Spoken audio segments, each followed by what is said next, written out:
Hello everyone, Chris Beast here. In today's video we're going to be doing something a little bit different. There's this cool game I like to play called Age of Civilizations 2.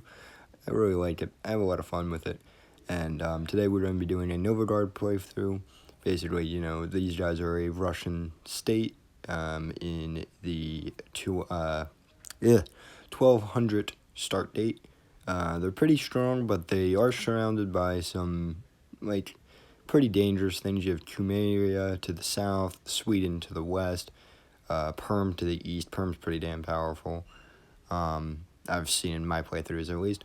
But they are definitely one of the stronger powers in the region. So, it's just a slightly easy start to, at least, make a video about.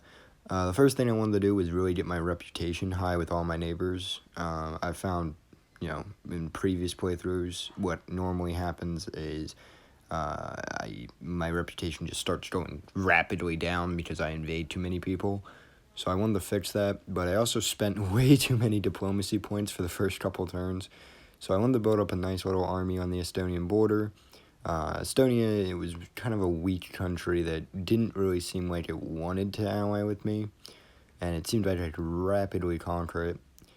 So yeah, I began an invasion of Estonia. Estonia is really only a wide country, so I was able to just push through, and that was kind of the reason why I chose Estonia as the first country to invade. Is there's other countries that are about as weak as Estonia by this point, and that get stronger, so it might have been smarter to go with something else, but I don't know, I kind of felt like, take out Estonia and for more of a practice run, and then get a lot of my diplomacy points back, because I really needed them by this point.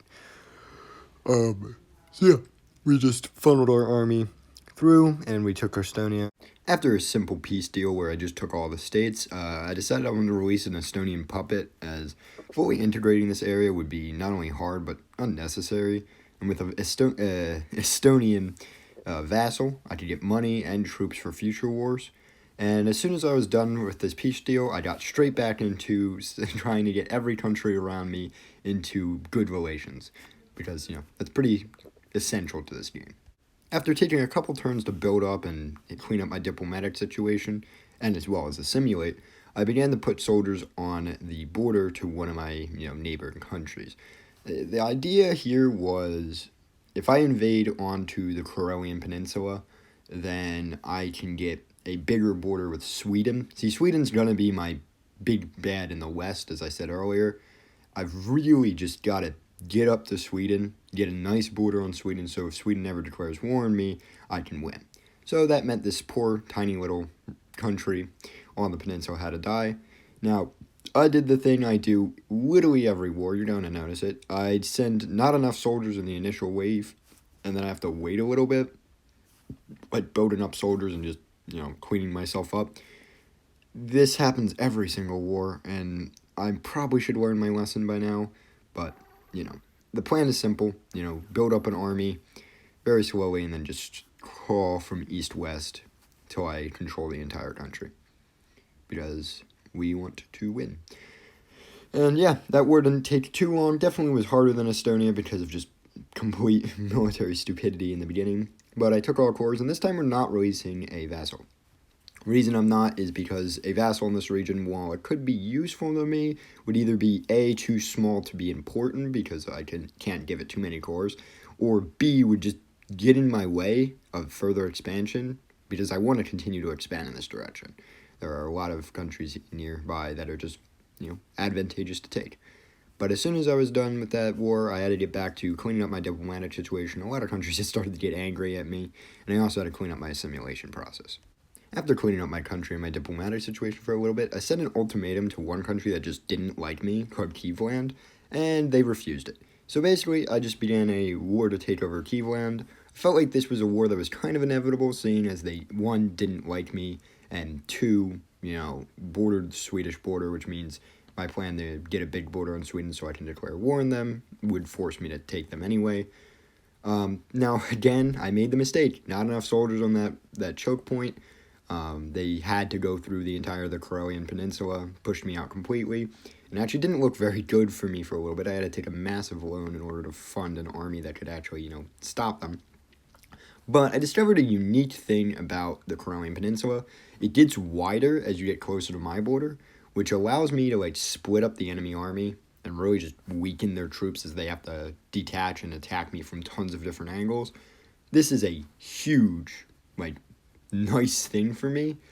Should I ever start a war with Sweden? Like, now that I realize this, I can set up defensive borders. Instead of setting them up in Karelia, where they can surround and pincer me, I can just set them up in the Russian side of the peninsula and put nice big defenses there and, blow through the Swedish army. So, yeah, we continued the war, and eventually I actually had gotten back to my start position and just let them siege me down as I built up soldiers. This way I could, like, drain their army, because their army seemed to be bigger than mine, and I kind of didn't like that, so I just wanted to drain their army real quick.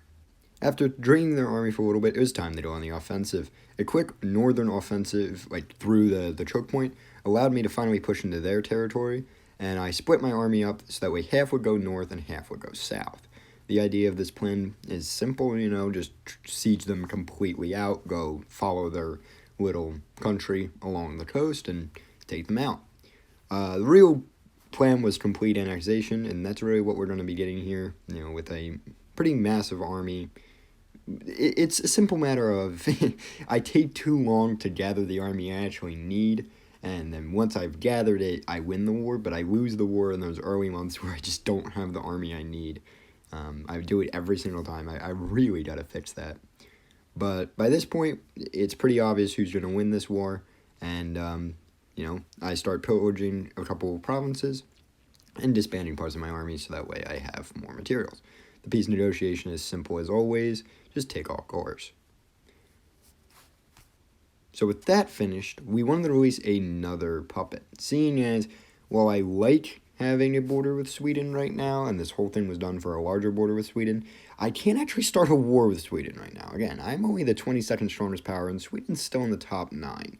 Releasing a small puppet on the Swedish border, or the Scandinavian side of Kievan was the move to go. I just took everything else, like the Karelian halves and the Finnish halves, but this small little puppet should be able to actually, should a war start in the on the Scandinavian peninsulas, then they would be able to help me. I don't think they're going to be much use anywhere else, and they also have a really weird demographic where they're majority Sami. So if I ever declare war on the Sami, I'm kind of feeling like the Kievians might want most of that land. And I was back to getting my diplomacy back up, since a couple countries had gotten mad at me following my move. I also began to build up on the Vladimir border, as Vladimir seemed to be what my next target was going to be. In the middle of preparing for war with Vladimir, Volga Bulgaria invaded them and won. This was not expected and was kind of a not good thing, because Volga Bulgaria was a much stronger country than Vladimir, and I was kind of preparing for a war with a tiny country I could easily encircle and beat. Now I was going to have to fight a much larger country that honestly could have beaten me. So in my mind, I've kind of figured this as the decision on who's going to be able to own Russia, because if Volga Bulgaria beats me here, like, I'm obviously not owning Russia, and they would own Russia. And if I beat Volga Bulgaria, I would own so much of Russia that it's kind of sad. I was trying to debate if I wanted to just support the rebels in Vladimir and start a civil war, but then I remembered how little that system works. And also, with little to no diplomacy points, we also couldn't really ally with anyone or make any, good moves. So the end decision was, let's just invade Volga Bulgaria. The war now started with Volga Bulgaria. We had a weird situation. I barely had enough soldiers to arm my front. Sound familiar? Of course it does, because I do this literally every time. I had a weird thing where I had to get soldiers away from the Vladimir front and just complete an utter military failure in the west because I just hadn't built it up. My stupidity surprises even me. But the plan was at first, win in the north very quickly with the superior armies I had built up there, call in my allies, of course, and then, try and get that northern army so far south that they can defeat the annoyingness that is in the south. This plan went mildly. I mean, Volga Bulgaria took a decent amount of territory before I even slowed them down, which was kind of an issue. Also, the other issue was that once Vladimir got called into the war, Vladimir got, ground pounded fast. This was a kind of an issue, because if Vladimir had capitulated and been destroyed, then they wouldn't exist as a country, and I would have to annex all of them, which, that would be a lot of assimilation points that I just don't want to spend, right, at all. So we continued fighting the war, and it started going a little bit better in our favor. I actually had destroyed most of their armies in the west. I mean, yeah, they still had a couple annoying enemies, but we were actually getting some decent victories out west, and were able to push them away from Vladimir pretty well. But in the east, they still had some decently large troops, and I just didn't. My army was kind of shrinking by this point. The initial number of soldiers I had fielded to fight this war wasn't going to be enough, and it kind of looked bad for me. I won't lie. I mean, yes, I had occupied 61% of their country, but anyone that plays this game can tell you the second your army starts to get exhausted, it's not very good, especially if they can field a larger army. Luckily for me, they couldn't. They just didn't have enough soldiers to field something to fight back, and we had another new interesting scenario occur. I had enough spare troops that I could start a war with Vladimir as well, and I did that. The plan was if I could take Vladimir, then I would be able to consolidate my Russian power over the center of Russia and just completely occupy it. Of course, I didn't field enough soldiers, so a war that should have been really simple suddenly became a little bit more complicated, but not too much complicated because Vladimir really had no soldiers. I mean, remember, they just got done a war with Volga, Bulgaria, and they just weren't very strong. And the same line, Volga, Bulgaria was not very strong either. So, and now that I had amassed soldiers on their country, it was kind of becoming obvious who would win both of these wars. With me winning completely in the west against both Volga, Bulgaria and Vladimir, I now had enough soldiers to begin an offensive to take the rest of Volga, Bulgaria. And also at that point, as you just saw, there was the peace deal that ended the war against Vladimir. We continued pushing south, and Estonia actually did a big brain move here and took a province. Big help from Estonia. Estonia has been a big help in these wars, honestly, I won't lie. They're kind of feeling like my good ally that I need in times. But with that, we had occupied all the provinces of Volga, Bulgaria, and we could sign a little peace treaty now. I'm not actually sure what Estonia took in this treaty. I don't know, because they don't seem to take anything. Volga, Bulgaria, I can't take all their provinces because I didn't own them all, but I just didn't understand what Estonia got out of this. I released a puppet of Vladimir.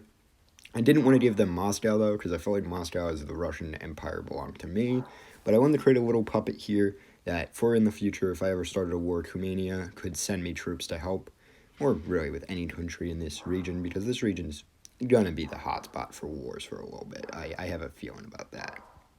Alright, so we were back to upping our diplomacy, paying off our loans, and dealing with assimilation. Now we move on to the biggest dumb moment from Chris in the entire recording session. I started a war with a one-province nation and didn't field nearly close enough soldiers to actually handle it. I don't know what I was thinking. I don't know why I did this. I don't understand. They basically completely occupied the eastern half of my country because I just didn't use my brain, I guess, because just complete lack of brain cells. Also, you notice here, Vladimir almost capitulates underneath me because just complete military failure right here. But yeah, lack of planning, not enough fielded soldiers. This is going to become the norm for a little bit, since I don't actually know why I can't field the correct amount of soldiers, or just wait to start a war until I have fielded the correct amount of soldiers. So this war quickly becomes, it was obvious I would win. It's a one-province country. Even with my pretty shite army by this point, I can just call in more soldiers because I'm bigger. And, I had also a lot of allies, and there was a couple things that made it impossible for a one-province country to actually beat me. But, yeah, we turned the tide on a war we never should have been losing in the first place. And with that, we were able to, reunite all of our country and take this one province. And I know, a lot of fighting for singular province. And we are back to assimilation and diplomacy. Alright, so I was just minding my business, building up my diplomacy with my allies, when Perm and its neighbor declared war on each other. Now, this is obviously an opportunity I couldn't miss. A weakened Perm would allow me to swoop in and pretty much conquer the East and solidify Russian power. I very quickly started a war with Perm, and welcome back to another episode of Chris is underprepared for a war that he didn't know he would be starting. So basically, they very quickly amassed more soldiers than me and began to head straight for my center. This was an issue, but again, much like the Karelian Plains, the Great Plains of Russia are extremely spread out. This caused the Perm army to separate out and allowed me to divide and conquer them. This ability to divide and conquer would basically be the only reason I won the war. Yeah. Also, my neighbor, this country that declared war on Perm, I can't pronounce their name. They also seem to be a new local power because of this, but because I gave them military access, we're kind of vibing right now. You know, we're both chilling out. But after this, I've kind of solidified my power across Russia. You know, I control the east, I control a lot of the center, and, you know, I'm vibing. I'm vibing. 13th strongest nation. So now the plan is to just keep building up my diplomacy and my assimilation process and see what happens. Alright, after a little bit of diplomacy and some assimilation process, we were ready for another war. This time in the Baltics. Livonia and Latgalia had declared war on each other. I sided with Latgalia because Latgalia was kind of a more stable power in the area, and Livonia bordered Estonia, meaning Estonia would be able to get stronger and larger by this, which was, you know, a net win for my side. I did make a couple bad decisions, which really was all focused around the fact that I didn't ask for military access from Latgalia, which, had I done that, would have been able to occupy more of the country and actually been able to gain something out of this war. Instead, this really just became a proxy war for Estonia that made Estonia stronger. Also, during this time, I began preparing for a second possible war in Volga, Bulgaria, which, if it should occur, should be ready for it. But yeah, this just made Estonia, which is kind of the pride jewel of my alliance, just a wee bit stronger, and, you know, that's good for me. My anger over Volga, Bulgaria, though, really never went away, so I started a second war with them, and guess what? Didn't field enough soldiers again. But in all seriousness, no, they started a war with one of their neighbors, which basically gave me a perfect excuse to take some of their territory. And also, because of this, I now bordered really only countries that liked me, plus Sweden. Sweden doesn't like me. So adding to assimilation and diplomacy, we basically had protected ourselves through being friends with every one of our neighbors. You know, kind of a unique situation, but it's vibing. It's vibing. I also released a new puppet of Volga, Bulgaria, basically to protect my southern border, and again, you know, same reason I released all the other puppets, money, money, money, and troops for other wars. That was kind of the extent of things I did today. I hope you guys enjoyed this video. I just spend the rest of the time assimilating and building up diplomacy. If there's anything you guys want me to do in the future video, let me know, but we have reached Great Power 8, which means, you know, technically we reached the goal that I had to make us one of the top 10 great powers. But I can continue this series and get us number 1 or even conquer the world, whatever the hell you guys want to see. Hope you guys enjoyed. This has been Christopher Beast, and I'll see you all next time.